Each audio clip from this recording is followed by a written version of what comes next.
Saya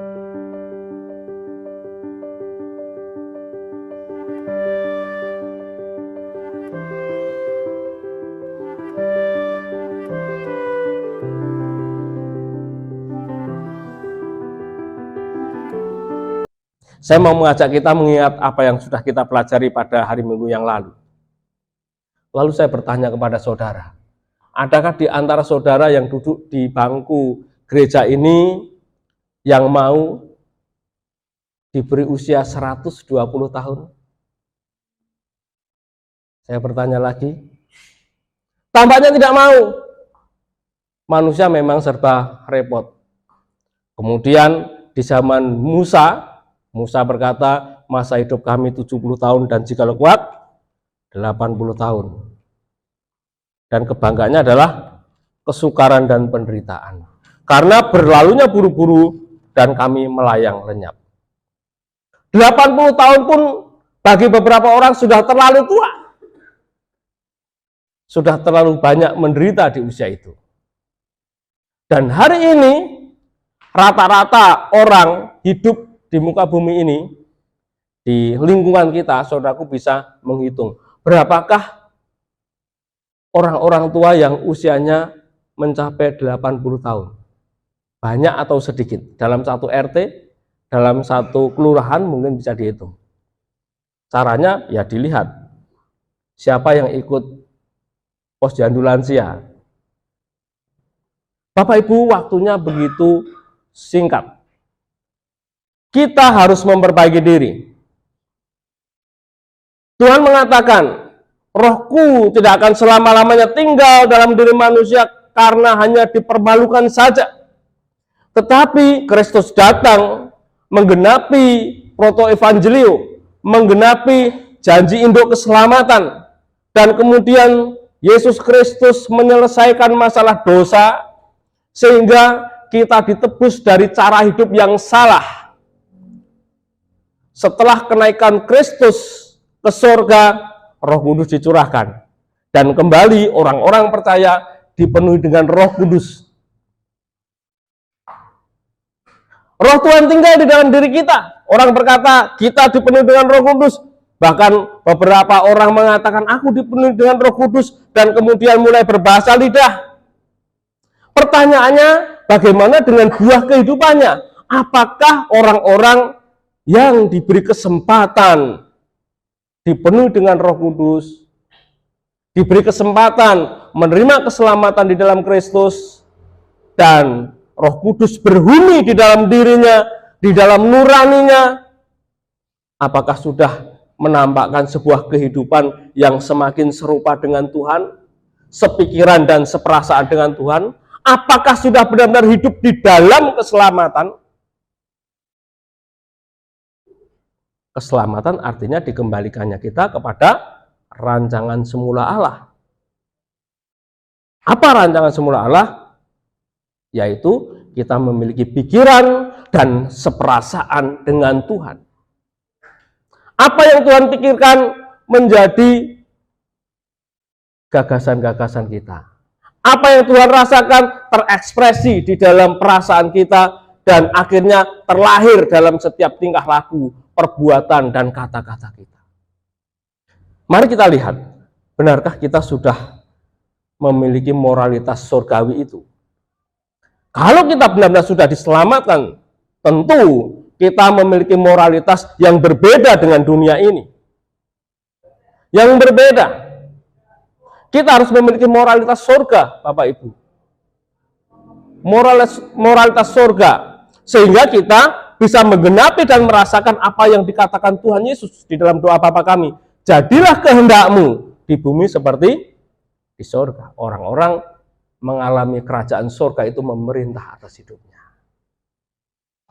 Kita akan belajar tentang moralitas umum terlebih dahulu sebelum kita masuk kepada moralitas surgawi yang seharusnya. Ya. Mari kita lihat apa yang tertulis di dalam Amsal 16 ayat 2 ini. Segala jalan orang adalah bersih menurut pandangannya sendiri. Ini yang terjadi. Orang manusia selalu mengatakan dirinya benar. Meskipun berbuat salah, pasti mencari alasan untuk pembenaran. Saya sudah memberikan sebuah ilustrasi. Seorang ibu mengalami tekanan ekonomi. Ketika ibu tersebut mengalami kesulitan, kebetulan dia memiliki seorang bayi yang masih kecil, kemudian air susunya pun sudah tidak keluar lagi dan melihat bayinya sudah biru. Suaminya entah kemana, mungkin kurang bertanggung jawab. Apa yang harus ibu ini lakukan? Meminta? Mungkin malu. Atau mungkin sudah berusaha berhutang dan meminta tetapi tidak mendapatkan, lalu dia mencuri.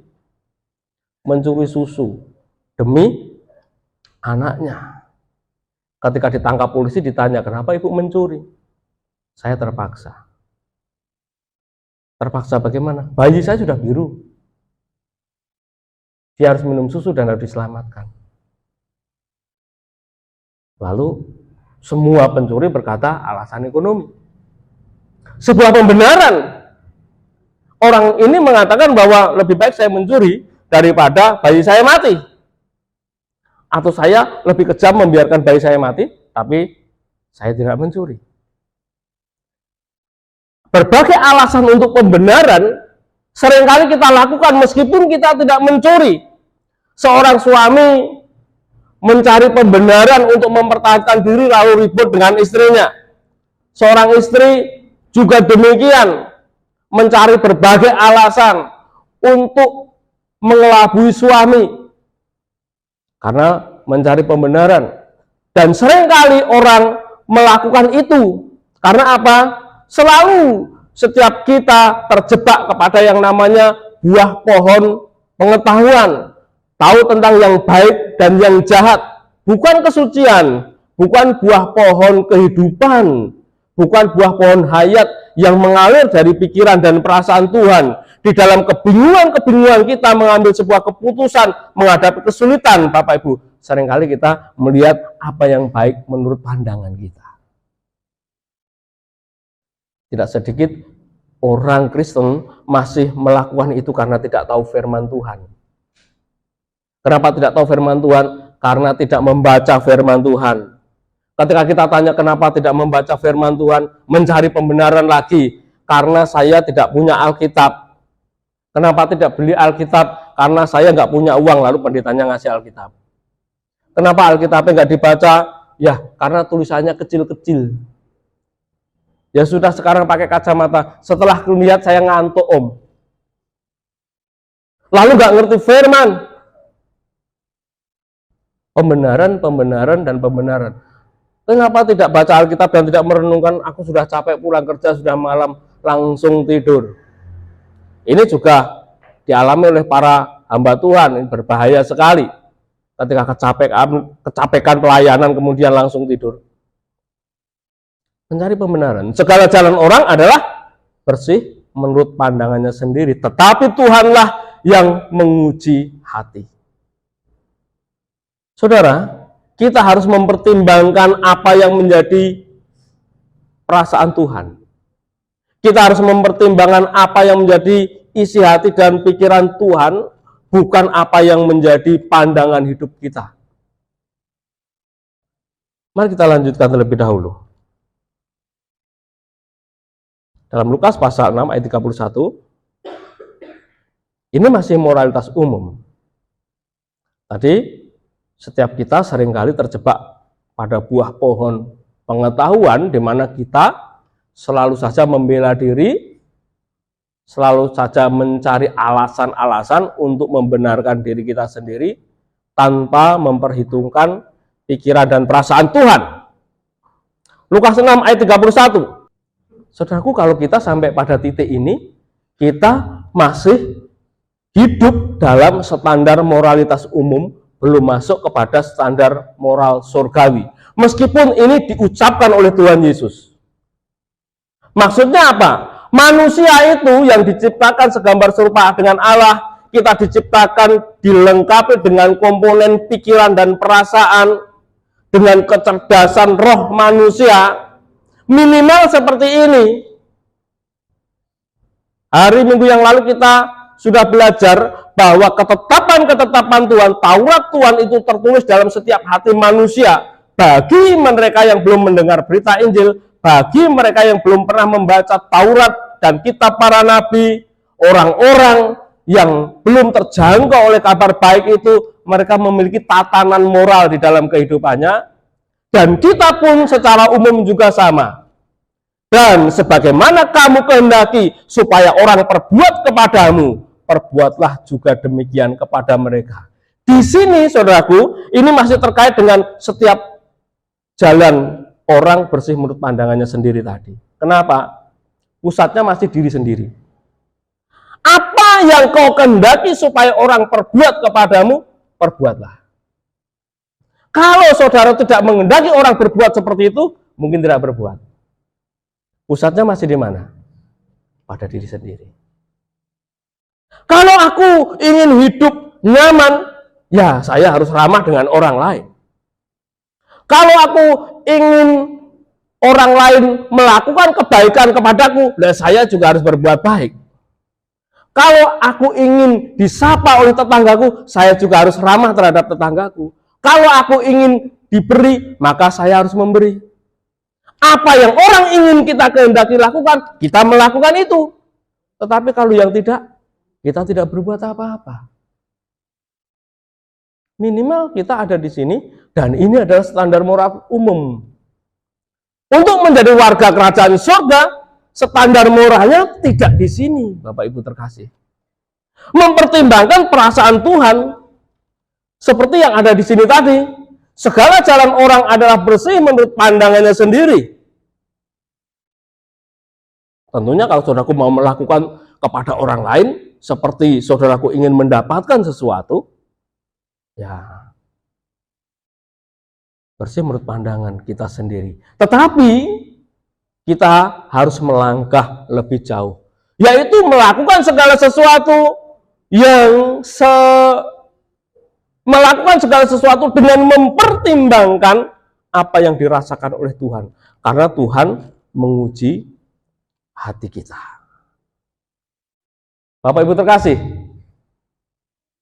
melakukan sesuatu bagi orang lain sama dengan berbuat untuk diri sendiri, ini adalah rata-rata manusia yang ingin berdamai dengan lingkungannya. Ukuran moralitas ini masih berpusat pada diri sendiri. Dan kalau kita duduk di tempat ini, kita masih mencari sesuatu untuk diri sendiri, kita belum melangkah pada moralitas surgawi, Bapak Ibu. Apalagi saudaraku hanya memikirkan diri sendiri. Aku mau memberi, karena ada tertulis, berilah maka kamu akan diberi. Lalu aku memberi. Kalau tertulis, berilah maka kamu akan dirugikan. Apakah saudaraku memberi? Aku memberikan perpuluhan, karena pendeta ngomong katanya dilipatkan 10 kali lipat, 60 kali lipat, 100 kali lipat. Memberi karena ingin berkat-berkat. Apakah itu tidak berpusat pada diri sendiri? Marilah datang kepadaku yang letih lesu dan berbeban berat, lalu ditafsirkan, aku letih lesu karena sakit penyakit, aku karena mengalami tekanan ekonomi, maka aku datang kepada Tuhan supaya aku mendapat kelepasan dan kesembuhan. Apakah itu tidak berpusat pada diri sendiri? Seringkali gereja mempromosikan sesuatu yang bukan bersumber dari perasaan Tuhan. Kalau Tuhan berkata beban berat di situ, Bapak Ibu terkasih, bukan beban yang sifatnya itu remeh-temeh seperti sakit penyakit. Meskipun sakit itu ya memang sakit. Tetapi ada perkara yang lebih besar dari sakit penyakit. Bukan beban yang sifatnya cuma tekanan ekonomi. Tekanan ekonomi itu biasa, orang juga ngalami semua. Beban terberat adalah keterputusan dengan Tuhan. Ketika manusia belum dapat dikembalikan pada rancangan semula Allah, sedang berjalan terus menuju jurang maut, belum diperbaiki secara moral. Tapi seringkali gereja menawarkan sesuatu yang sifatnya sangat dangkal. Sifatnya berpusat pada diri sendiri, bukan berpusat kepada Tuhan. Nah, ada sebuah kisah agak panjang, ya. Nah, apa-apa ya kita belajar Bapak Ibu.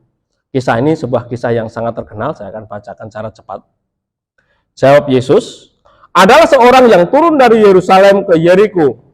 Ia jatuh ke dalam tangan penyamun-penyamun yang bukan saja merampoknya habis-habisan, tetapi yang juga memukulnya, dan yang sesudah itu pergi meninggalkan setengah mati. Kebetulan ada seorang imam turun melalui jalan itu. Ia melihat orang itu, tetapi ia melewatinya dari seberang jalan. Demikian juga seorang Lewi datang ke tempat itu. Ketika ia melihat orang itu, ia melewatinya dari seberang jalan. Sebuah kisah yang disampaikan oleh Tuhan Yesus kepada para murid ketika itu.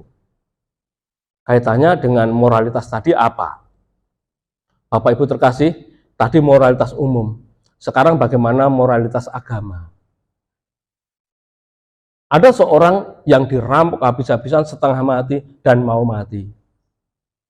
Kemudian orang itu jelas mendapat pertolongan. Ketika orang tersebut mendapat pertolongan, mungkin bukan suatu kebetulan, Tuhan mengizinkan orang yang seharusnya pintar ngomong tentang bagaimana menolong, yaitu seorang imam. Tuhan mengizinkan seorang imam. Imam itu tugasnya membawa doa umat kepada Tuhan. Ini pasti orang digebuki sudah mau mati, teriak-teriak sama Tuhan. Tolong Tuhan. Tuhan memberikan perpanjangan tangannya. Bukan hanya sekedar berdoa, tetapi ulurkanlah tanganmu. Tetapi karena alasan tertentu, ternyata imam ini berlalu begitu saja. Apakah alasan imam ini? Tidak dijelaskan. Mungkinkah imam ini takut kalau ini orang ini mati sehingga dia memang tidak boleh menyentuh, kalau tiba-tiba mati nanti menyentuh jenazah. Saya tidak bisa melayani. Atau mungkin salah telat Bapak Ibu. Nah, ini pertimbangan. Hari ini saya mengalami itu. Saya harus nolong dulu atau saya telat. Saya bisa berkata pada puru ini, lanjut puru ini rapopo. Nah, karena belum tahu kisah dibalik saya terlambat. Lanjut enggak apa-apa. Bagaimana?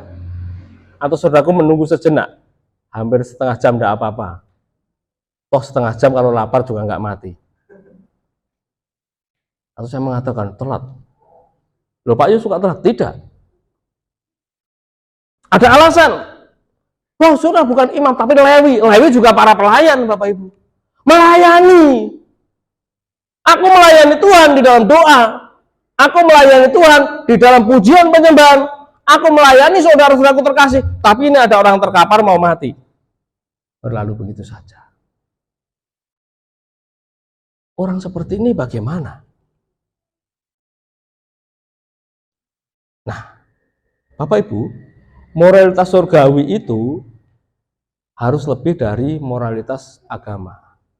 Tadi moralitas umum berpusat pada diri sendiri, moralitas agama berpusat kepada syariat-syariat, kepada aturan-aturan yang kaku, yang seringkali juga pada akhirnya tidak punya empati terhadap sesama. Saya tidak tahu apakah saudaraku sudah menemui para imam, hamba-hamba Tuhan yang sangat miskin empati karena dia sibuk melayani. Bahkan miskin empati terhadap istrinya sendiri, terhadap anak-anaknya sendiri. Ini menjadi masalah.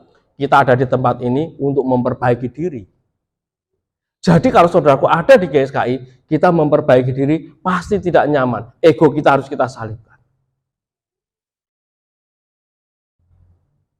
Mari kita perhatikan Matius 5 ayat 20.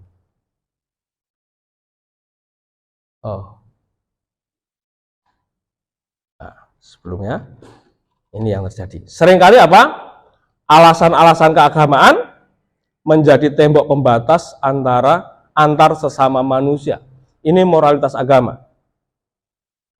Tembok pembatasnya ada di mana? Ketika kita masuk dalam ranah agama, tadi moralitas umum berpusat pada manusia, kemudian kita mau melangkah lebih jauh, dan kemudian pusatnya pada agama. Dan tembok pembatas mulai ada. Salah satunya antara imam dan awam. Semua baca Alkitab kok awam? Kalau pendeta duduknya paling depan, kalau di belakang sana orang patut, Pak Yu depan terus, Pak Yu depan terus. Ya sekali-sekali saya di belakang lah saudara. Gitu loh. Lalu kalau tidak disebut pendeta dan gelar-gelarnya marah, nulis surat keliru, Anda dimarahi, kok gelarku es tahu. Orang ditulis. Saudara, menjadi pembatas. Seakan-akan yang berdoa kalau nggak imam, Tuhan tidak dengar. Ngusir setan kalau nggak imam, setannya malah guyu. Gimana sih saudara? Tadi imam tadi mungkin berkata, sudah ada yang harus nolong orang jatuh digebuki itu. Itu bukan tugas pendeta. Itu bukan tugas imam, itu tugas polisi. Itu tugas hansip, itu tugas orang lain. Saudara, mari kita lihat apa yang harus kita kerjakan sebagai orang yang harus memperbaiki diri. Matius 5 ayat 20. Nah, sebuah kehidupan keagamaan yang lebih benar. Sebuah kehidupan yang lebih benar, tepatnya sebuah peragaan hidup yang lebih benar dari moralitas umum yang berpusat pada diri sendiri dan juga dari moralitas agama yang berpusat kepada syariat-syariat, yang berpusat pada dogma-dogma dan aturan-aturan. Maka aku berkata kepadamu, jika hidup keagamaanmu tidak lebih benar daripada hidup keagamaan ahli-ahli Taurat, ahli. Kalau hidup kita tidak benar dari para ahli Taurat yang suka pasang gelar tadi, es tahu, es lilin, ya, dan orang-orang Farisi, sesungguhnya kamu tidak akan masuk ke dalam kerajaan surga. Kita tidak bisa menikmati sebuah kehidupan berstandar surga. Kita tidak bisa menikmati kehidupan yang dikembalikan kepada rancangan semula Allah. Mari kita lihat lagi dalam terjemahan bahasa Indonesia sehari-hari. Jadi ingatlah, kalian tidak mungkin menjadi umat Allah kalau tidak melebihi guru-guru agama dan orang-orang Farisi dalam hal apa? Melakukan kehendak Allah. Dalam hal melakukan. Kalau para ahli Taurat di zaman Tuhan Yesus, mereka adalah orang-orang yang ahli menafsirkan kitab suci, kemudian membuat aturan-aturan yang harus ditaati oleh orang lain dan juga oleh dirinya sendiri. Menjalani karena ketaatan hukum, bukan menjalani karena sebuah pikiran atau lahir dari pikiran dan perasaan yang bersentuhan langsung dengan Tuhan. Bapak Ibu terkasih. Jadi ingatlah, kalian tidak mungkin menjadi umat Allah kalau tidak melebihi guru-guru agama dan orang-orang Farisi dalam hal melakukan kehendak Allah. Tadi guru agama, orang Farisi, ada orang sakit, tidak ditolong. Tapi justru orang Samaria yang dianggap kafir oleh orang-orang Yahudi, yang dianggap memiliki paham yang menyimpang, walaupun mereka juga menyembah Yahweh Elohim. Mereka memegang Taurat Musa, tetapi mereka dianggap mereka dianggap bidat mungkin ya oleh para ahli Taurat di zaman itu. Hari ini kita harus memiliki sebuah peragaan hidup yang terus diperbarui, yang mengalir dari pikiran dan perasaan Tuhan. Seperti apa sih? Ya, contoh teladannya adalah Kristus. Roh Kudus ada di dalam diri kita. Roh Kudus menuntun hidup kita untuk menjalani sebuah kehidupan yang berstandar surga. tentu tidak akan bertentangan dengan sabda-sabda Tuhan. Moralitas agama berpusat pada aturan-aturan agama, itu yang terjadi. Jadi kalau kita datang ke gereja karena aturan, ya aturannya memberi perpuluhan, tidak memberi perpuluhan takut. Lalu di sisi lain tidak memberi perpuluhan ditagih. Lalu orang takut. Orang banyak tanya kepada saya, Pak, harusnya memberi perpuluhan itu bagaimana? Pergumulan kan? Ada seorang yang punya usaha bengkel motor datang kepada saya dan berkata, Mas, aku memberi perpuluhan caranya bagaimana ya? Lah, bagaimana sih? Biasanya itu 1/10 dari seluruh modal bengkel ini, dipotong BRI, dipotong ini itu modalnya saja, atau dipotong kebutuhanku semua baru perpuluhan. Kok ribet banget sih? Lalu perpuluhan harus diberikan kemana, Mas? Satu gereja di mana saya bersekutu, atau juga boleh di tempat lain, karena istriku itu adalah anak angkat pendeta di gereja A, aku di gereja B. Suatu ketika saya bagilah perpuluhan ini, tidak seperti biasanya, separuh di gereja A, separuh di gereja B. Kemudian pendetanya langsung datang, Mas, apakah bengkelnya sepi? Nah, kenapa? Saya akan doakan. Ternyata tak rasa-rasanya perpuluhanku tidak seperti biasanya. Ada lagi orang berkata kepada saya, aku marah dengan pendeta, Pak. Kenapa? Lah gimana lagi? Pendetanya datang setiap tanggal muda. Terus ya saya katanya mencuri milik Tuhan. Ini fenomena yang terjadi. Dan saya mendengar langsung dari orang yang komplain. Ada orang juga pernah banting sebuah amplop perpuluhan dan berkata, ini kalau pendeta tuh makannya seperti gambar di sini, makannya enak-enak kalau pas tanggal muda. Kenapa? Karena adikku belum bayar perpuluhan ditagih, kayak punya utang BRI. Saudaraku terkasih, akhirnya orang takut kalau aku memberi, karena kalau tidak memberi aku kena kutuk. Nah, ini moralitas agama lagi.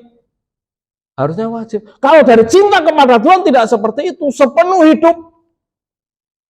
Sepenuh hidup bukan hanya 1/10. Bukan berarti gereja minta uang saudara. Kalau saudaraku susah, ya gereja harus mikir. Dari sini makanya saudaraku ngajak kita buka gereja, saya ajak mikir saudaraku. Pernahkah saya tanya, berapa kas gereja terlalu minta? Yang diminta juga nggak ada. Saudaraku. Kalau ada pun belum tentu yang minta, Bapak Ibu. Pikir. Perpuluhan menjadi milik Lewi. Lewi siapa? Memang orang Indonesia, bukan suku Lewi kok. Tapi ada janda, itu, orang miskin, para pelancong di kota itu harus mendapat perpuluhan. Aturan agama membuat orang akhirnya tertekan, datang kepada Tuhan tertekan. Aku takut. Mungkin pendeta juga membuat pembatas, tak seperti tadi. Aku tidak menolong itu karena itu bukan bagianku.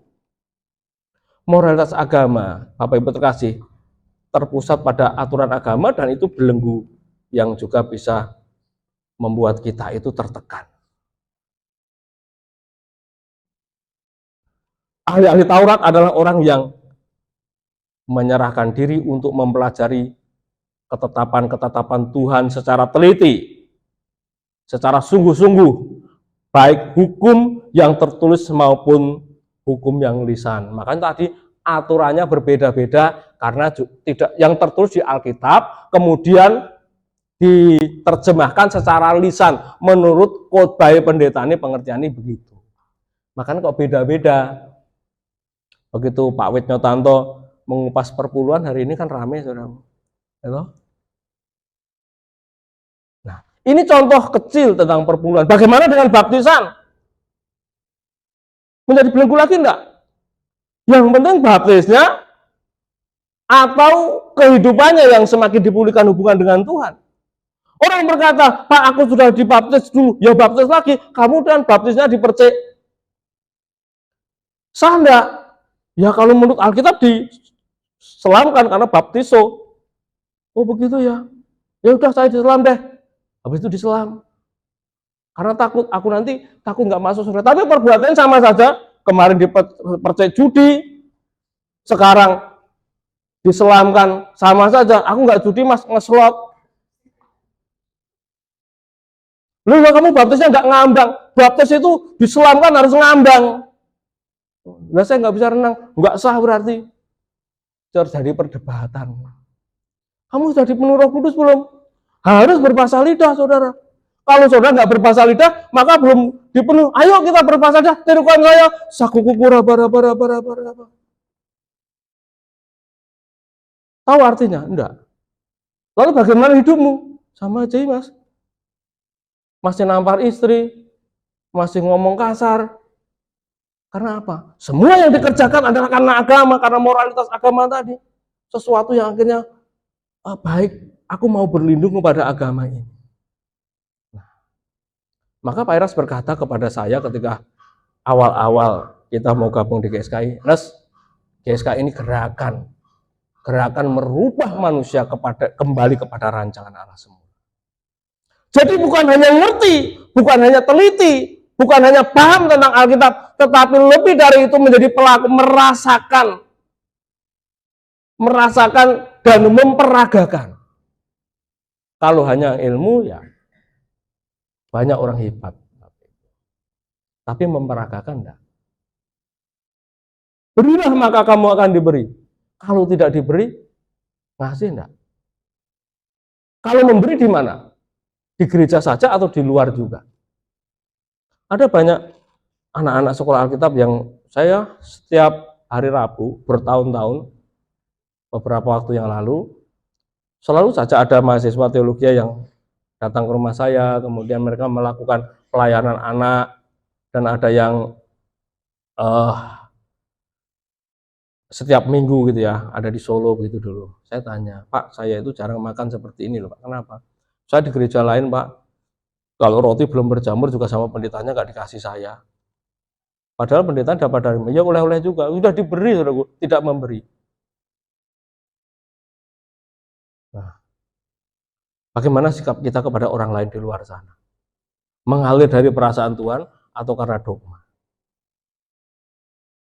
Kalau saudaraku, tadi standar moralitas umum saja.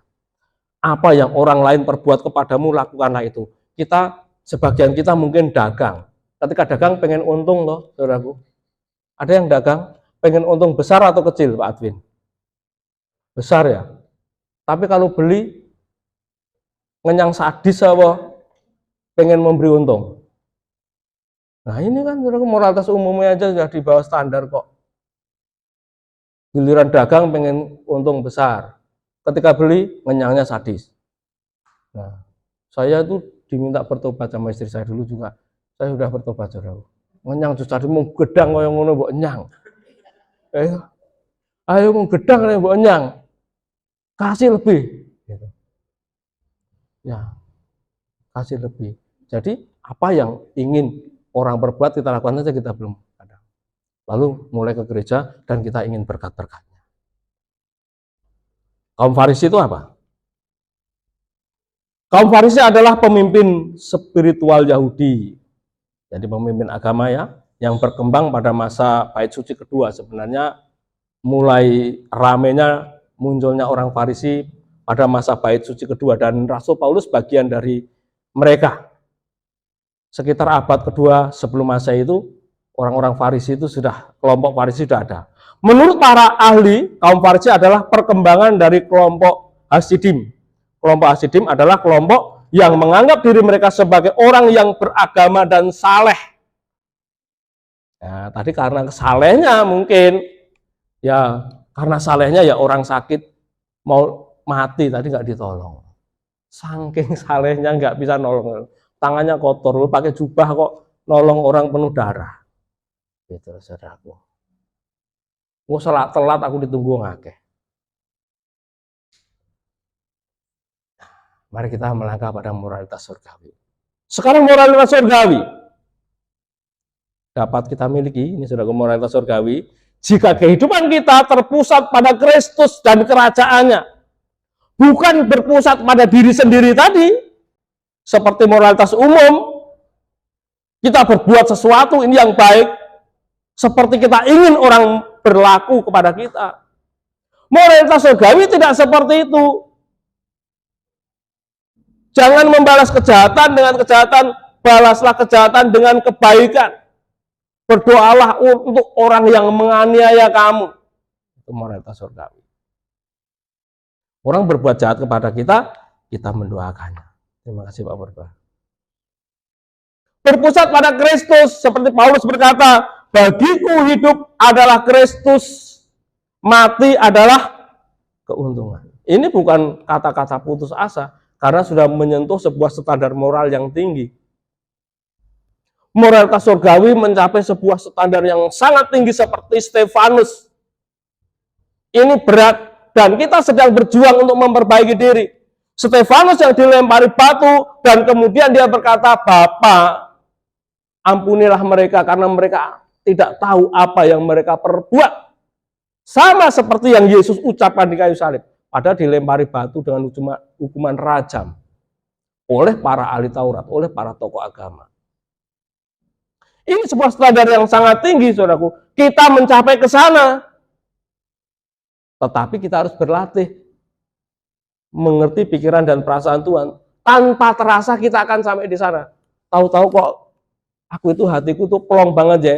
Aku itu kok mudah sekali mengampuni sekarang itu. Aku lama-lama itu dicaci maki aja, santai aja. Aku sudah mati terhadap sakit hati. Karena pusatku adalah Kristus. Aku memandang salib Kristus. Aku harus seperti Kristus yang berkata, ampunilah mereka. Karena mereka tidak tahu apa yang mereka perbuat. Lalu setelah ngomong, mereka tahu itu apa yang diperbuat. Mereka menghina kamu itu tahu loh. Lalu kita mengatakan, mereka tidak tahu bahwa yang dilakukan itu tidak baik. Ampunilah mereka. Maka semakin banyak orang melukai perasaan saudaraku, bersyukurlah supaya saudaraku berdoa dan belajar memberkati. Berat? Ya berat. Apakah Pak Yung ngalami? Ngalami. Berat ya Pak Heri. Kadang di mobil masih ngedumel. Ya, lalu kita manusiawi ya Pak, ngomong-ngomong kayak gini. Lah, tapi kita mendoakan ya. Berarti moralitas kita masih perlu dibenahi. Mari kita pelajari lagi. Nah, kalau kita mau mencapai standar moralitas yang tinggi, yaitu moralitas surgawi, segala yang kita lakukan bukan karena kita ingin mendapat sesuatu. Saya datang ke tempat ini bukan untuk mendapat sesuatu, saudara. Segala yang kita lakukan bukan karena kewajiban agama. Tentu saya datang ke tempat ini bukan karena saya punya kewajiban agama sebagai pendeta dan harus khotbah. Dan saudaraku perhatikan, kalau saya nggak khotbah kira-kira datang atau tidak. Nah, bukan karena itu, tetapi karena kita mau melakukan untuk Tuhan. Aku menjawab, kata firman Tuhan. Aku menjawab, kata Rasul Paulus kepada jemaat di Korintus, jika engkau makan, atau jika engkau minum, atau jika engkau melakukan sesuatu yang lain, makan, minum, dan melakukan sesuatu yang lain, lakukanlah semuanya itu untuk kemuliaan Tuhan. Nah, tentang makan dan minum untuk kemuliaan Tuhan. Suatu saat kalau kita undang Pak Wetnyo biar bicara di sini, Pak, kita hati-hati makannya. Bukan mangkanya, stroke mangkanya. Kalau saudaraku stroke kakean mangan wedhus, saudaraku datang ke Pak Wetnyo, suka makan kambing ya, lalu minum ciu ya, iya mangkanya. Kan begitu, tidak usah didoakan. Jadi kalau kita makan pun untuk kemuliaan Tuhan, bukan karena enak dan kenyang. Siapa yang makannya karena enak? Yang penting enak. Saya tidak melarang saudaraku ke angkringan, tapi ke angkringan ya usianya sudah tambah itu hati-hati. Sunduan, paru, babat, gorengan, sego kucing. Aku cuma makan sego kucing Om. Oh, tapi tambahannya macem-macem. Lalu asmane kumat. Makanya. Nah, makan pun untuk kemuliaan Tuhan, bukan untuk kenyang. Bukan untuk mempertahankan hidup. Bukan, mati adalah keuntungan kata Paulus. Ya kita makan untuk kemuliaan Tuhan. Kalau minum untuk kemuliaan Tuhan. Saudaraku minum apa sekarang? Memuliakan Tuhan enggak? Anggur Om. Kan Tuhan Yesus juga suka minum anggur. Ya wes tuku anggur. Entek duitku nek mesese. Kancane anggur sing rada ngleng sithik. Ciu. Memuliakan Tuhan enggak? Aku minum untuk kemuliaan Tuhan. Nah, tidak lagi berpusat enak, gemar, suka, menikmati, hobi, bukan, tapi untuk kemuliaan Tuhan. Jika engkau makan, atau jika engkau minum, atau jika engkau melakukan sesuatu yang lain itu banyak. Saudaraku melakukan apa saja? Sesuatu yang lain, nyuci, masak, setrika, sekolah, bekerja, datang ke gereja untuk kemuliaan Tuhan. Hidupnya terpusat pada Kristus. Bukan lagi untuk mendapatkan sesuatu, bukan untuk diri sendiri. Bukan lagi karena kewajiban agama, tetapi untuk memuliakan Tuhan. Lalu secara ekstrim kita mulai belajar. Setiap tarikan nafasku untukmu Tuhan. Haleluya. Setiap detak jantungku milik bagimu. Begitu saudara. Baru kita dari situ akan bisa menghayati bagaimana kita memiliki moralitas surga. Ini yang dapat saya sampaikan hari ini dan masih akan berlanjut pada minggu yang akan datang. Maukah saudaraku masuk di dalam sebuah kehidupan berstandar surga, bukan terpusat pada diri sendiri, bukan terpusat kepada syariat dan aturan agama, tetapi berpusat kepada Tuhan. Damn.